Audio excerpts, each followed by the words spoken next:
I just made a post about children and how they interpret inconsistent love and limerence and how that plays in, because obviously I had that at some point.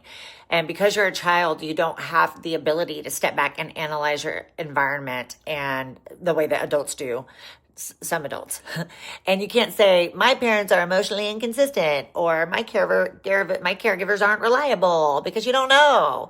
And instead, your brain makes excuses for them and allows them to, you're literally just filling in the blanks and making excuses. And that makes you feel connected and safe. So what many children do is something interesting psychologically. You don't stop loving the inconsistent person or the parent or the caregiver. You start explaining them away. If a parent is kind and present one day and then distant and reactive the next, the child tends to assume the loving version is the real one. Just like if you're in a relationship and you cling to all the good parts, the difficult moments become something temporary. And maybe they were stressed, maybe they were tired, maybe something else happened, they had a bad day at work.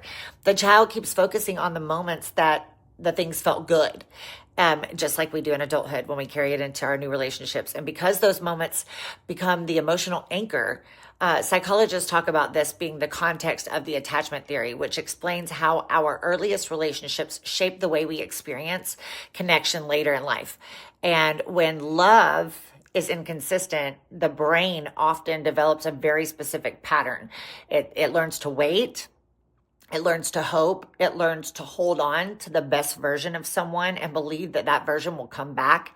Believe that that's truly who they are. Believe like you're dating potential, or you're being a child of potential.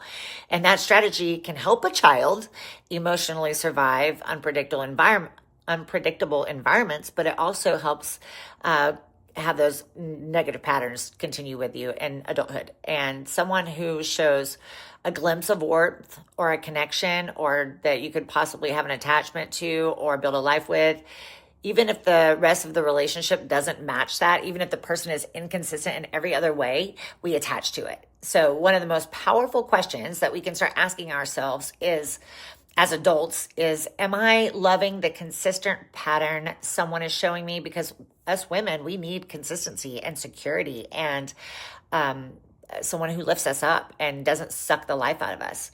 And is this person still showing up? Are they choosing me, or am I at convenience?